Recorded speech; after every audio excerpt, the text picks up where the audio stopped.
Simak terus ya kegiatannya. Sebelum kita mulai, mari kita lihat video yang satu ini.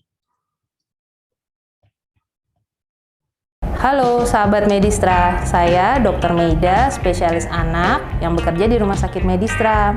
Akhir-akhir ini kita sering mendengar berita tentang hepatitis akut pada anak. Pasti penasaran kan, apa sih yang membedakan hepatitis akut sekarang dengan yang sebelum-sebelumnya? Nah, hepatitis akut yang sekarang ini, hepatitis akut yang belum diketahui penyebabnya. Dan yang membuatnya lebih berbahaya adalah bisa berubah menjadi kondisi yang berat dalam waktu singkat. Penasaran kan dengan hepatitis akut pada anak ini? Mari kita saksikan bincang-bincang kita di acara Health Talk Rumah Sakit Medistra. Sampai jumpa.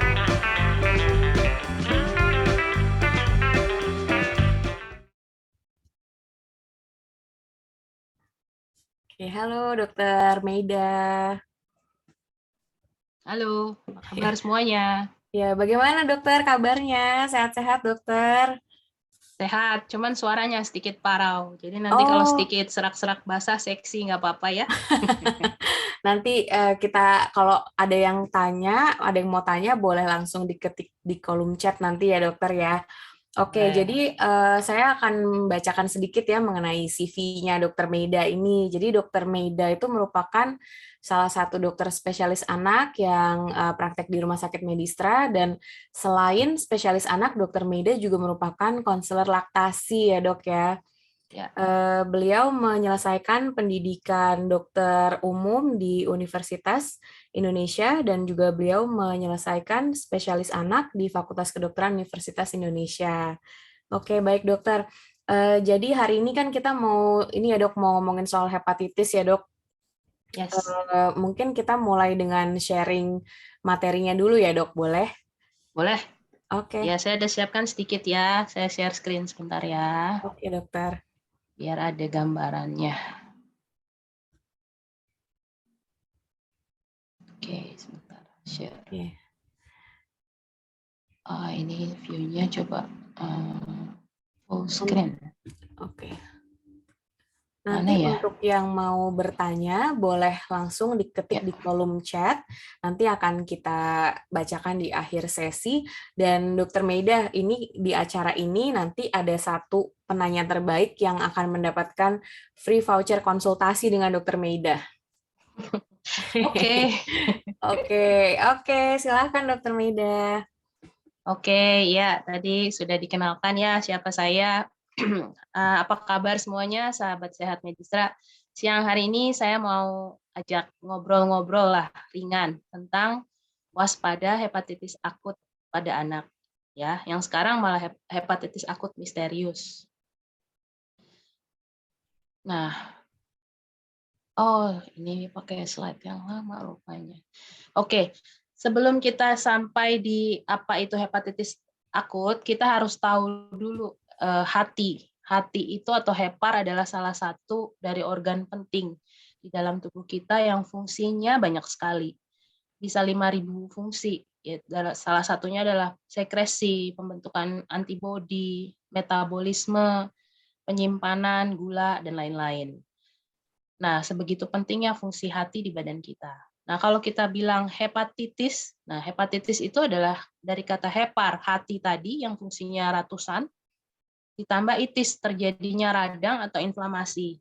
Di mana peradangan itu terjadi 5 kejadian kalau radang. Satu adalah tumor, jadi pembesaran. Jadi hati yang radang pasti membesar. Terus dia merah warnanya, terus sakit, kemudian fungsinya akan terganggu ya. Nah, itu kalau terjadi peradangan pada hati pasti sama. Jadi perut terasa membesar, daerah hatinya sakit, panas, dan fungsi hatinya terganggu. Nah, terjadi secara akut. Akut itu artinya tiba-tiba, baru dan mendadak. Jadi hepatitis akut itu adalah radang hati yang timbulnya mendadak. Ya.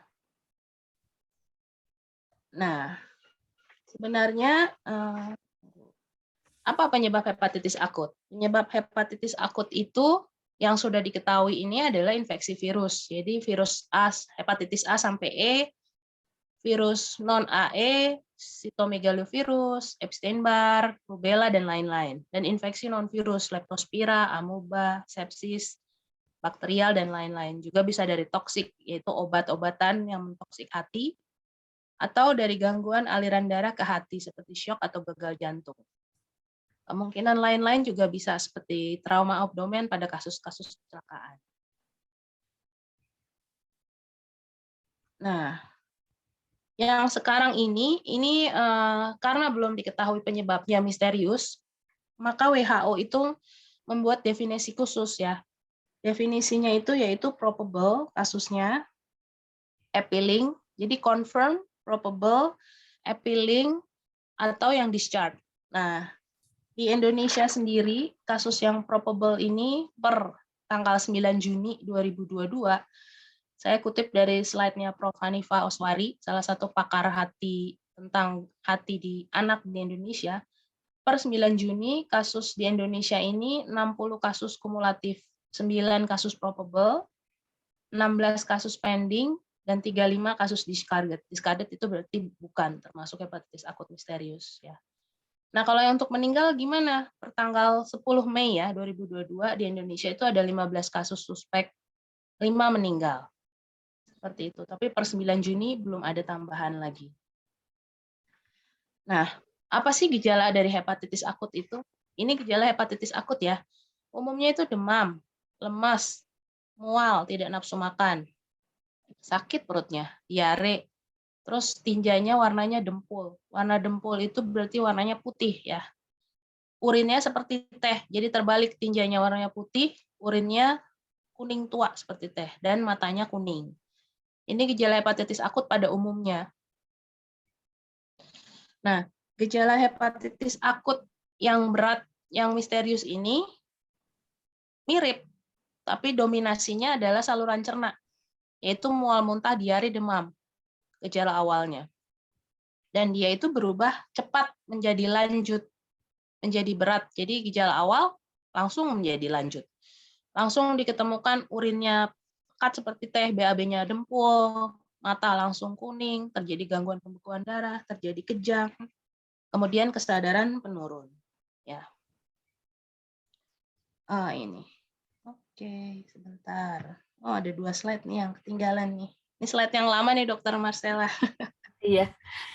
Saya salah taruh, ya udah nggak apa-apa. Nggak apa-apa, dokter. Bagaimana perjalanan penyakit ya? Itu kan tadi gejalanya ya. Ini sebelum sampai sini, sorry. Oke, ya udah ini dulu deh. Jadi bagaimana perjalanan penyakit dari hepatitis akut ini? Perjalanan penyakit hepatitis akut ini biasanya dia ada 4 fase. Satu ada fase prodromal, jadi fase di mana belum ada gejala. Jadi replikasi fase replikasi virus. Jadi virus masuk tidak ada gejala. Tapi kalau dicek sudah ketemu tuh virusnya. Yang kedua baru prodromal, ada gejala-gejala seperti yang tadi ini gejala. Nah, gejala demam, lemas. Nah, ini adalah fase prodromal. Setelah itu masuklah di fase sakitnya, ya. Sakit jadi tinja seperti dempul, urin seperti teh, matanya kuning. Setelah itu fase keempat adalah konvalesens, jadi penyembuhan, enzim hati udah membaik, kondisi anak membaik, gitu. Nah, tapi kalau perjalanan penyakit pada hepatitis akut berat misterius itu, nah seperti ini. Jadi ada 3 fase, hanya 3 begitu virus masuk. Kemudian langsung gejala awal mual, muntah, diare, lanjut langsung gejala lanjutan menjadi hepatitis fulminan gitu. Jadi yang sudah saya dengar dari baca dan dengar dari seminar-seminar tentang para ahli hepatitis akut ini, bisa sembuh, nggak bisa sembuh 100% atau meninggal atau harus ditransplant hati. Seperti itu, luaran dari si hepatitis akut berat ini. Ya. Oke. Nah, pemeriksaan penunjang apa yang diperlukan kalau kita curiga ke arah sana?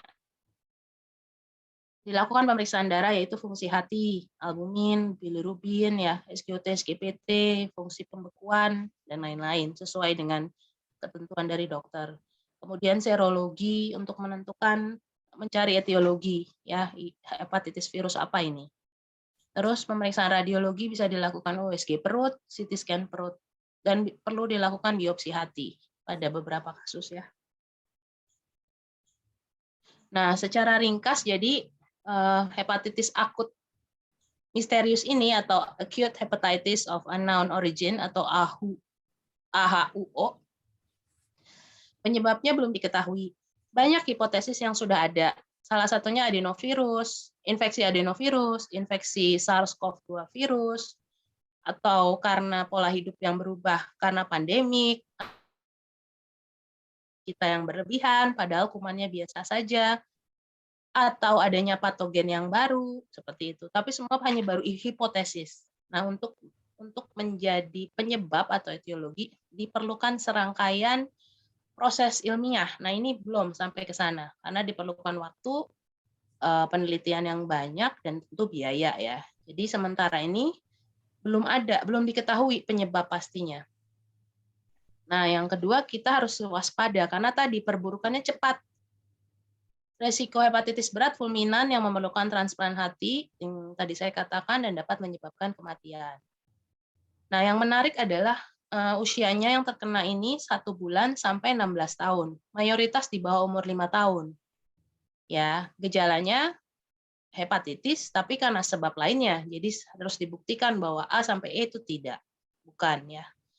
Nah, sekarang pencegahannya gimana? Pencegahannya itu penerapan pola hidup bersih dan sehat PHBS dan prokes COVID 6M. Ini yang sudah kita terapkan semenjak ada pandemi COVID ini. Jadi harus dilanjutkan. Nah, ini dia. Jadi cuci tangan dengan benar nomor 1. Kemudian minum air makan yang sudah matang. Perlu digarisbawahi ya, makan makanan yang matang. Terus buang tinja atau popok pada tempatnya yang baik. Tidak menggunakan alat makan bersama. Ini ada baiknya kita membawa alat makan sendiri. Kemudian menjaga kebersihan rumah dan lingkungan. Serta gerakan 6M-nya apa? Memakai masker, mencuci tangan, menjauhi kerumunan, membatasi mobilitas, menjaga jarak, dan menghindari makan-makan bersama. Seperti itu. Nah, penularan dari hepatitis akut sendiri itu seperti apa? Penularannya itu nomor 1 melalui saluran cerna. Jadi dari makanan. Makanya harus makanan yang matang ya. Kemudian kontak erat dengan orang yang sakit hepatitis. Jadi itu bisa terjadi penularan. Dan ada penelitian dikatakan penularannya melalui saluran napas tetapi yang droplet. Seperti itu. Jadi bukan aerosol seperti SARS-CoV-2. Ya. Itu cara penularannya. Oke. Kayaknya sudah selesai deh slide-nya, Dr. Marcella. Itu aja sih gambaran overview-nya. Nanti kita ngobrol aja. Ya, terima kasih. Iya, terima kasih banyak Dr. Maida. Jadi Dr. Maida ini kan kemarin sempat membuat khawatir banyak orang tua yang pasti ya dokter ya. Ya. Jadi kalau dari Dr. Maida sendiri, sebenarnya rekomen nggak sih dok kalau misalnya kita sebagai orang tua misalnya bawa anak ke luar, misalnya kayak ke playground atau misalnya ke tempat ke mall kayak gitu terkait hepatitis ini dok? Oh oke. Kalau menurut saya kita takut terhadap hepatitis ini, penyakit hepatitis misterius ini boleh, tapi kita jangan khawatir yang berlebihan. Jadi perihal untuk jalan-jalan, kemudian main di playground ataupun ke sekolah, menurut saya sih tidak apa-apa, tapi tetap terapkan tadi PHBS dan prokes 6M itu.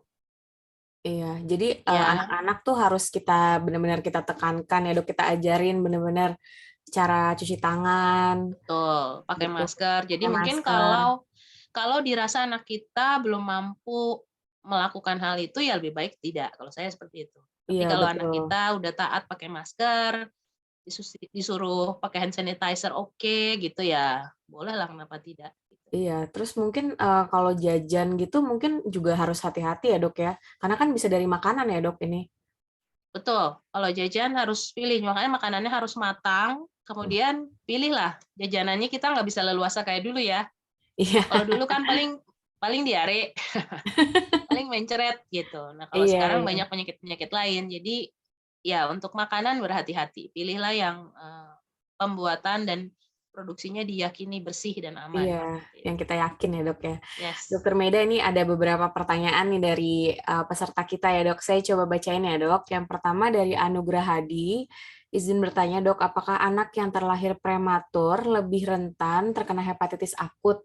Kemudian apakah anak yang mengalami hepatitis akut disarankan melakukan isolasi mandiri? Selanjutnya, apa saja dampak resiko jangka panjang jika anak yang mengalami gejala hepatitis akut tidak ditangani dengan tepat?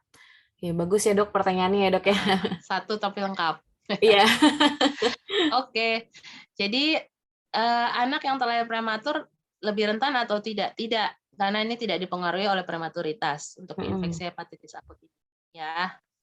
Kemudian, apakah anak yang mengalami hepatitis akut disarankan melakukan isoman? Sepertinya tidak, karena kalau hepatitis akutnya itu hepatitis A sampai E, yaitu harus diterapi sesuai dengan penyakitnya. Ini kan bukan penyakit yang harus diisolasi, tetapi penyakit hepatitis akut misterius yang sekarang kita masih menerapkan isolasi di rumah sakit karena kita belum tahu penyebabnya apa. Jadi keperluan isolasi ini untuk supaya dapat dilakukan pemeriksaan dengan lebih baik, tidak terkontaminasi yang lain-lain seperti itu, ya. Iya.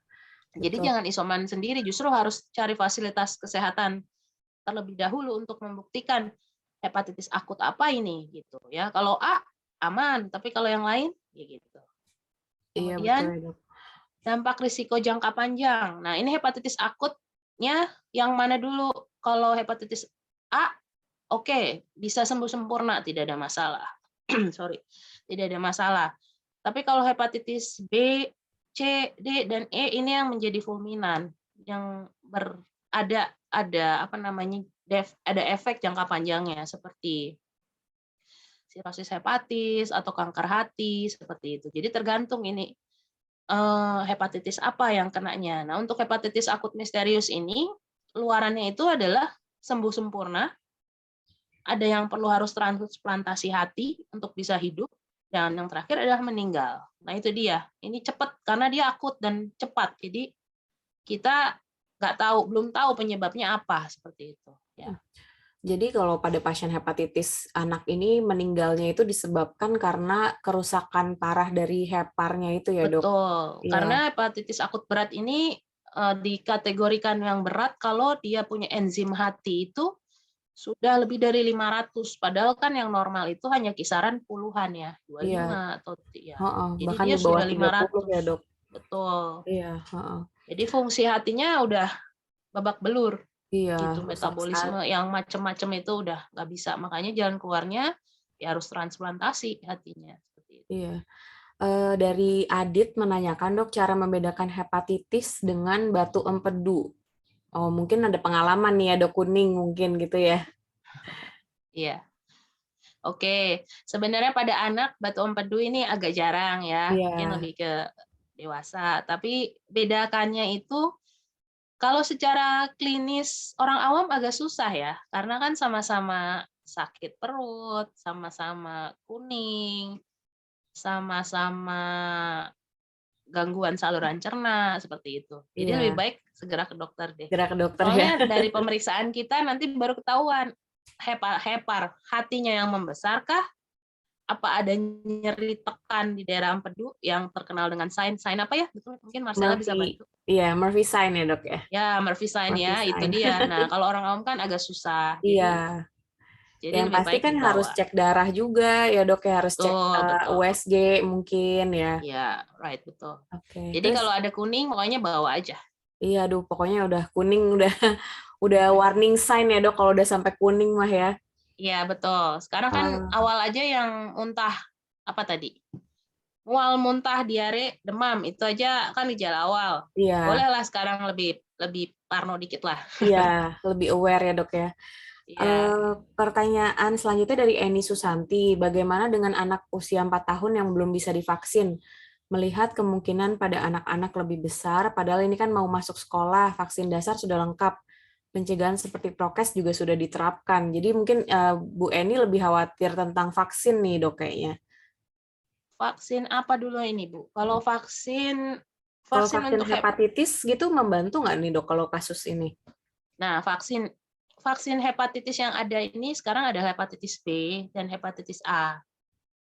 Jadi itu yang sudah bisa dibuat vaksinnya. Dan itu pada usia 4 tahun harusnya sudah lengkap. Karena hepatitis B kan dimulai dari sejak lahir, malahan ada 3 atau 4 kali pemberian.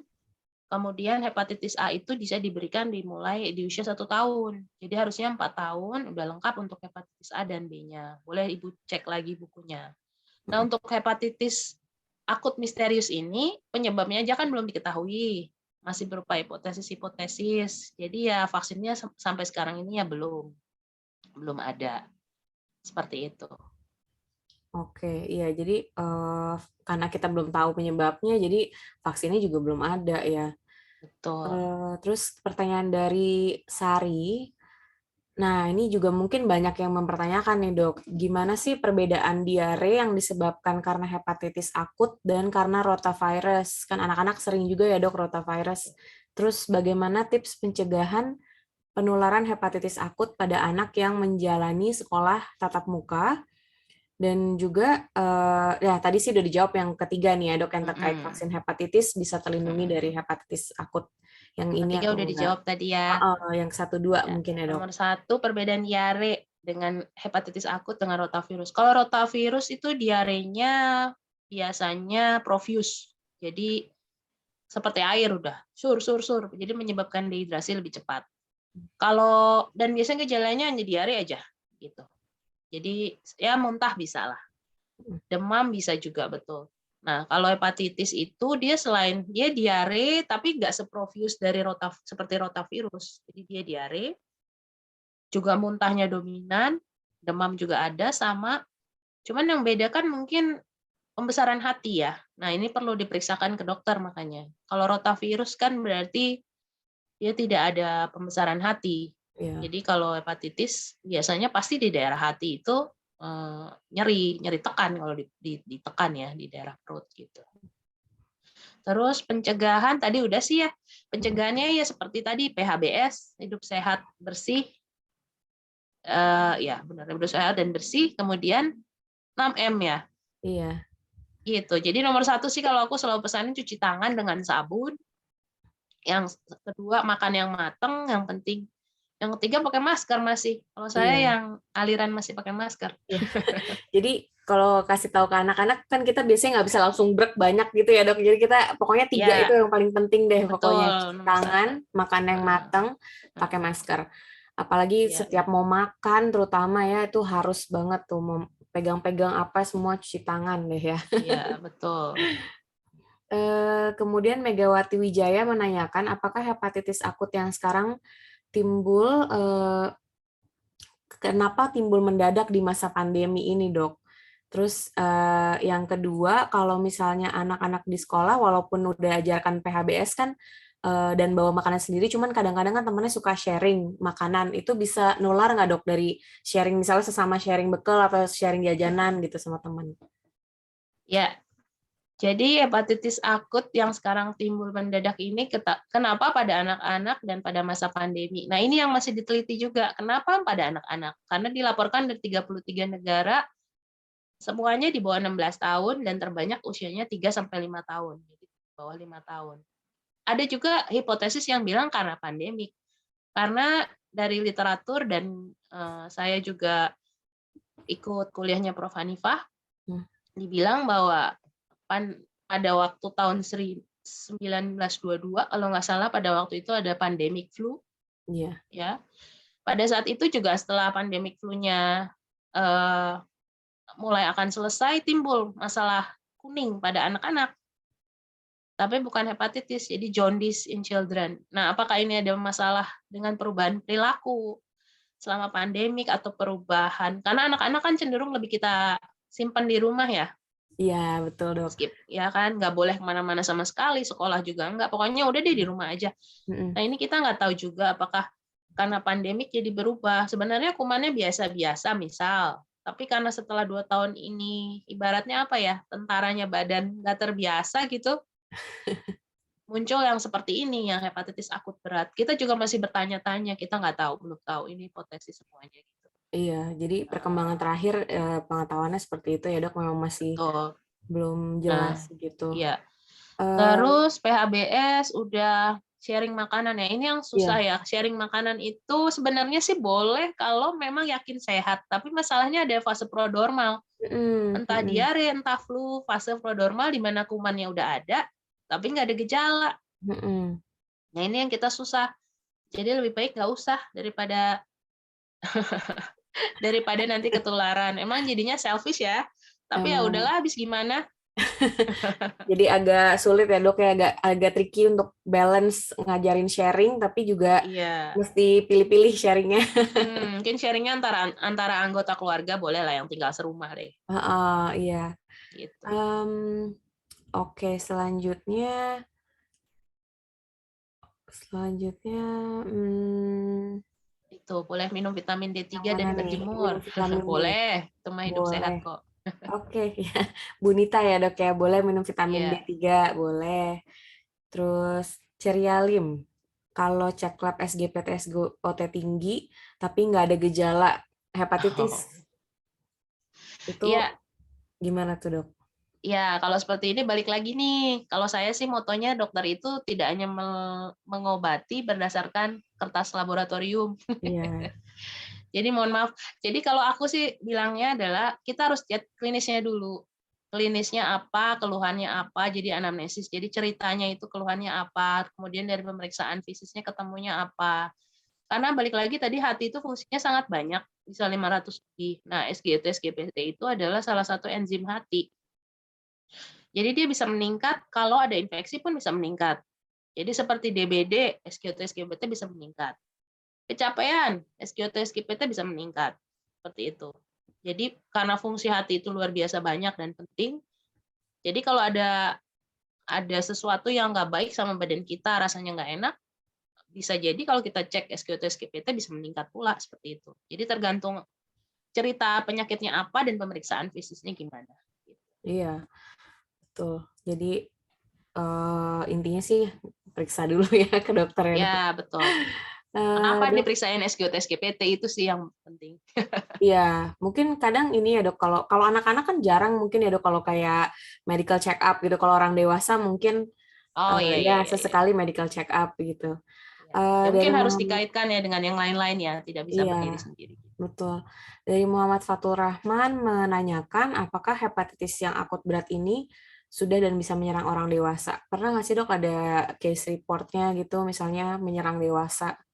Oke, jadi yang ada itu definisi kasus tadi epiling. Epiling itu adalah usia berapapun yang sama gejalanya hepatitis akut berat misterius, usia berapapun, tapi harus ada syarat. Ada kontak erat dengan anak yang di bawah Hmm, 16 tahun tadi. Gitu. gitu. Jadi kalau pada dewasa murni, sampai saat ini belum ada kasusnya. Yang Jadi, sudah epiling namanya. Jadi dia pasti ada kontak dengan si anak kasus hepatitis berat misterius ini. oh gitu ya dok ya. Jadi sebenarnya dewasa bisa menjadi sakit juga gitu ya dok kalau kontak erat. Iya, dari laporannya seperti itu ya. Hmm, hmm, hmm, hmm. Oke, jadi kalau misalnya serumah nih pada sakit diare gitu, mual muntah, mungkin baiknya cek aja ya dok ya. Karena kan Ya, misalnya misalnya dibilang gejalanya tuh kuning ya dok, tapi kan nggak semua orang itu akan ngeh kalau kuningnya tuh mungkin masih sedikit ya dok. ya betul. Gimana sih dok cara kita lihat kalau kuning awal-awal gitu dok? Kalau misalnya Paling kita mau kasih tahu awam gitu, gimana caranya lihat kuning? paling mudah sih lihat dari mata ya. Hmm, gimana tuh dok Mm, jadinya? dari mata. Jadi sklera kita ini kan biasanya warnanya putih ya. Nah, itu Ah, jadi ah, ah. kuning. Oh, jadi paling utama banget nih ya dok, paling pertama banget Iya, kita lihatnya dari mata. Jadi iya, mungkin sklera kalau mata. muntah kita perhatiin juga tuh matanya kuning nggak gitu. Mm. Terus selanjutnya dari pertanyaan dari Evi. Halo Dokter Meida, saya Evi, usia 63 tahun, pernah mengalami sakit kuning di waktu remaja. Apakah sakit di masa remaja dapat menjadi pemicu hepatitis di usia lanjut? Gitu. Ya, pertanyaan dari siapa itu? Dari Evi. Evi. Iya. Teli. Oh, Evi. Oke. Pernah mengalami Sakit kuning remaja, memicu sakit. Masalahnya terjadi pada hati dapat memicu penyakit apa saja. Oh, oke, ini kembali lagi Ibu, pada waktu remaja itu sakitnya hepatitis apa? Kalau sakitnya hepatitis A, dia bisa sembuh sempurna. Tapi kalau penyakitnya hepatitis B, nah kita harus evaluasi. Biasanya ada evaluasi rutin dari dokter penyakit dalam nanti atau dari dokter anak. Nanti kalau udah menuju remaja atau dewasa, dilanjutkan dokter penyakit dalam untuk evaluasi dari fungsi hatinya ini, untuk memantau apakah terjadi perubahan-perubahan fungsi pada hati atau apakah terjadi keganasan seperti itu. Untuk hepatitis yang lainnya kecuali A ya. Tapi apakah setiap hepatitis B pasti jadi keganasan atau jadi sirosis? Ya tidak juga gitu. Tapi sebagian besar ya, persentasenya lebih banyak seperti itu. Iya, jadi misalnya yang punya anak pernah kena infeksi hepatitis B, C, kayak gitu, berarti harus follow up dengan dokter anaknya, dan nanti kalau sudah remaja, dewasa juga harus tetap di follow up dengan dokter penyakit dalam. Jadi harus berkelanjutan gitu ya, Dok ya? Betul, terutama nanti kalau mau hamil dan melahirkan, kalau memang ada hepatitis B, karena ada beberapa hepatitis B yang kumannya ini bandel.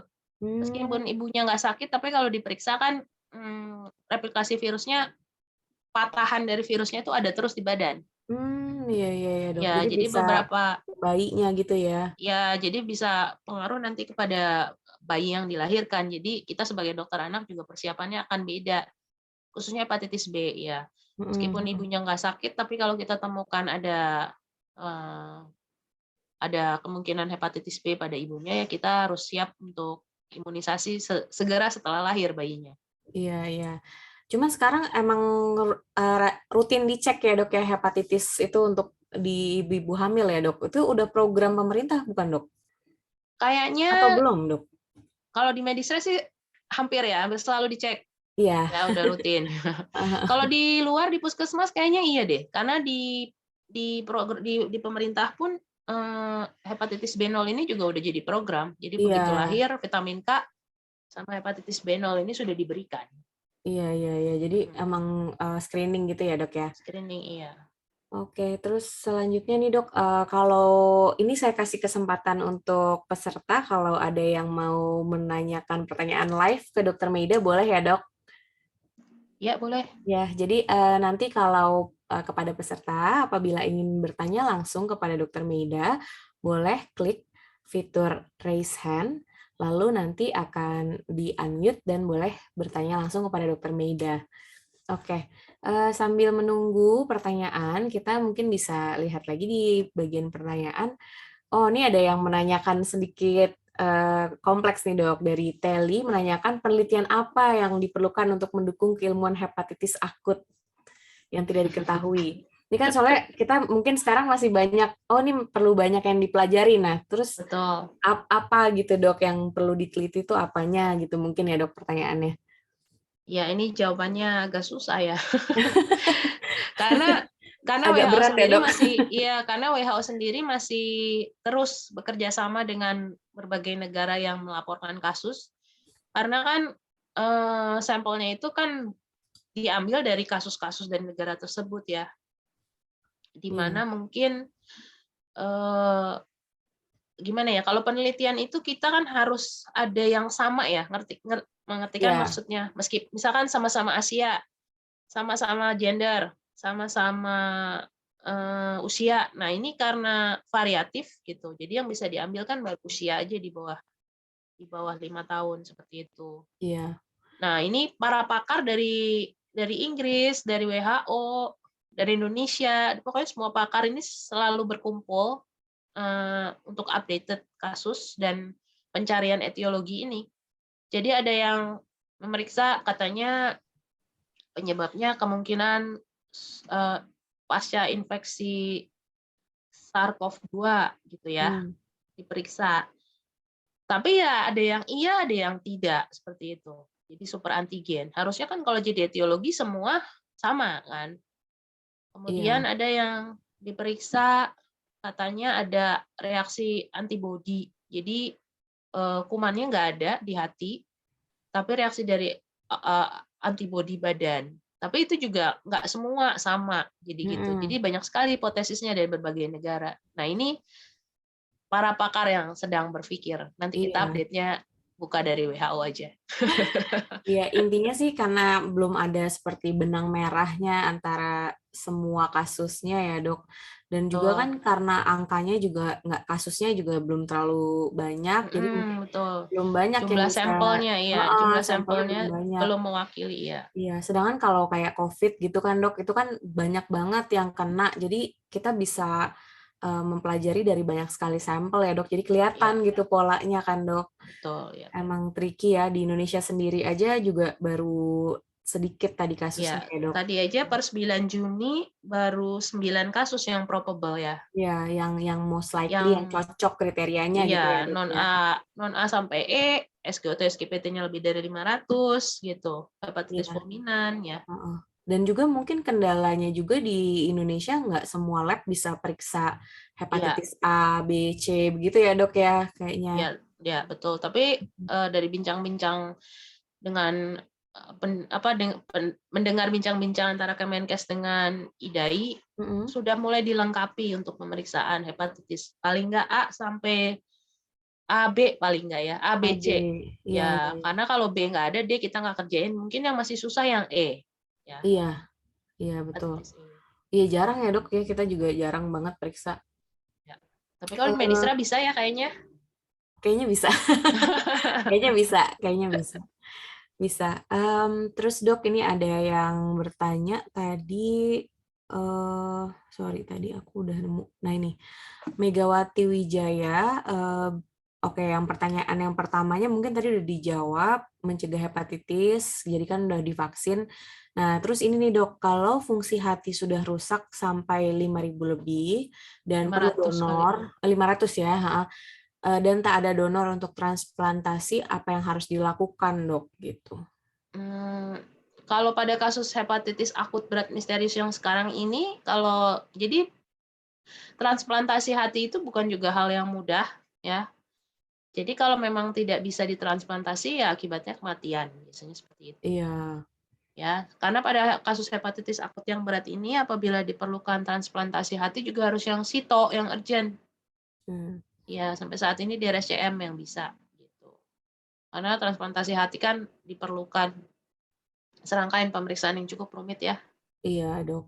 Seperti itu. Tapi Jadi, kalau yang elektif ya, yang iya. direncanakan itu udah banyak berhasil kok. Di RSCM datanya udah puluhan yang berhasil. Soalnya kan mesti cari donornya juga, Dok, yang susah ya itu. Kita kan soalnya nggak punya semacam apa ya, bank Donor, ya. Kalau kita lihat film-film kan tinggal telepon ya. I need donor hati ini gitu. Kita belum ada. Ya, tinggal halo ya, saya butuh liver golongan darah A gitu ya, Dok ya. Iya, makanya. Iya. Banyak yang nonton film nih pandemi.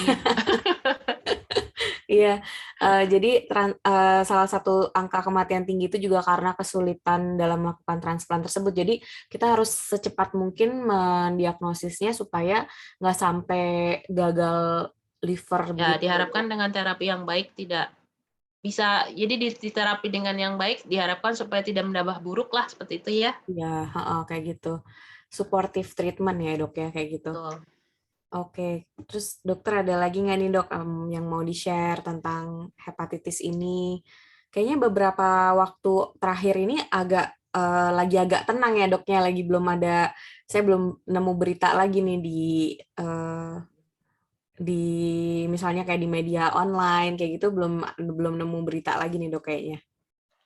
Iya, memang di Indonesia belum ada lagi tambahan, jadi yang perlu diwaspadai kasus hepatitis akut misterius ini memang menjadi berat dalam waktu singkat, akut tiba-tiba. Tapi juga jangan jadi ketakutan yang berlebih gitu, karena penularannya tidak semudah COVID. Jadi kalau kita lakukan PHBS dan 6M, harusnya sih aman, seperti itu. Iya. Memang yang menjadi concern ini adalah meninggal dia. Karena meskipun kasusnya sedikit, tapi kalau ada yang meninggal kan jadi sesuatu ya. Iya.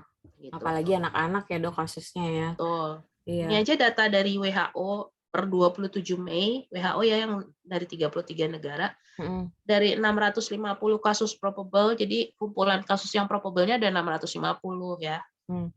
Yang meninggal itu 1%, 9. Sebenarnya kalau dilihat angka sedikit ya, tapi karena berujung kematian ini yang kita nggak mau. Iya, betul.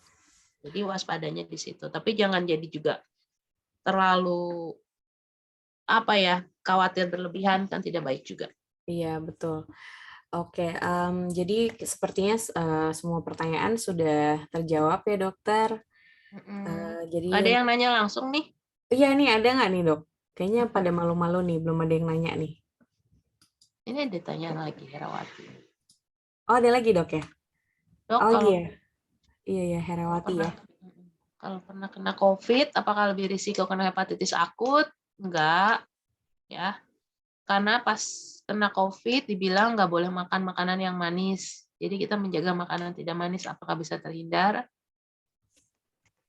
Kenapa Bu nggak boleh makan makanan yang manis? Ya pada Boleh ya, dasarnya dok ya? iya Atau boleh mungkin saja. ada diabetes mungkin, Ya jangan-jangan, kalau dok? ada komorbid mungkin hati-hati ya, mungkin Heeh, diabetes ya. heeh. Tapi makanan yang manis dalam arti yang sehat dan jumlahnya cukup sih masih nggak apa-apa karena badan kita kan perlu juga ya.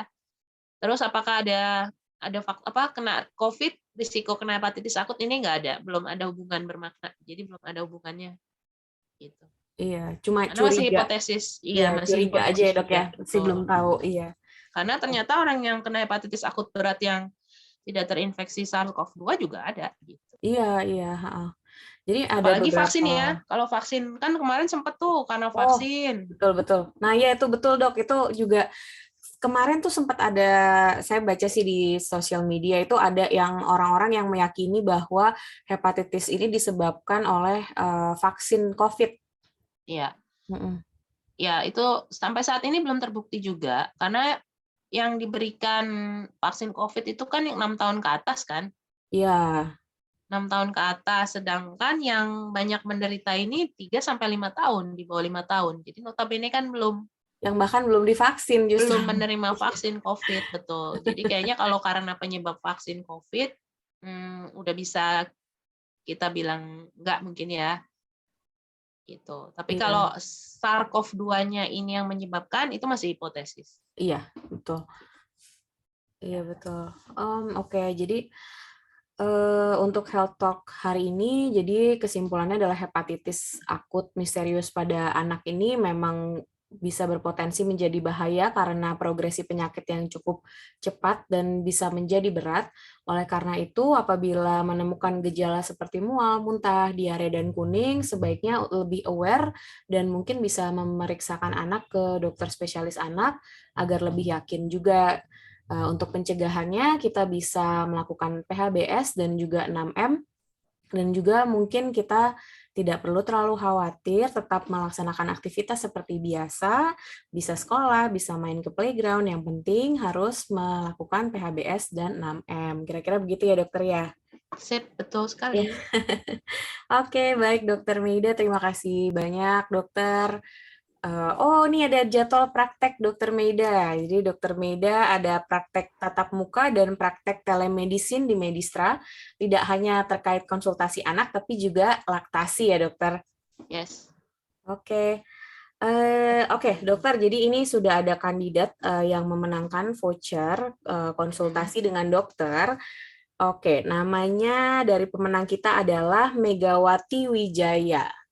Oh, oke. Oke, Hore. selamat untuk Megawati Wijaya. Yeay. Ibu Megawati Wijaya nanti jangan meninggalkan chatnya dulu karena dari tim IT kami akan menghubungi dan akan meminta detail Ibu ya.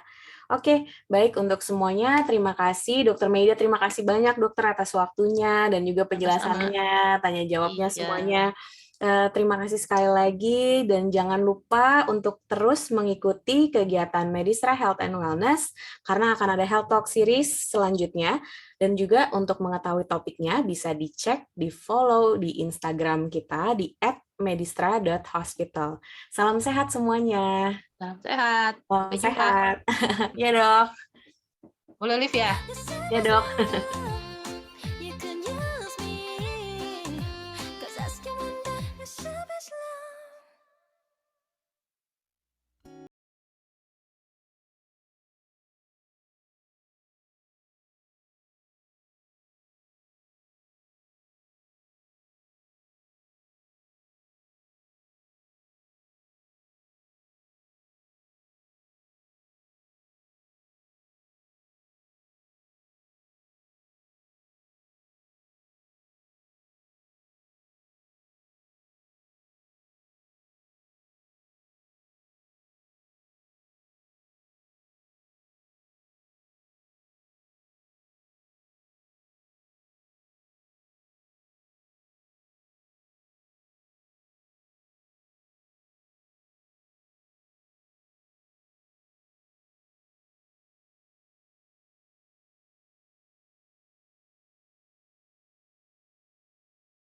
these beautiful scars. Oh, oh,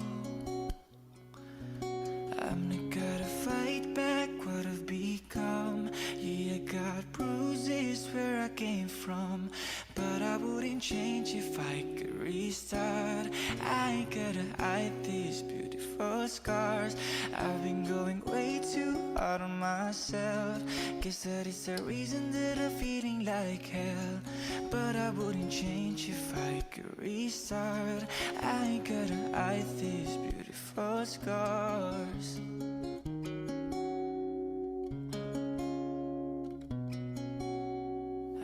These beautiful scars.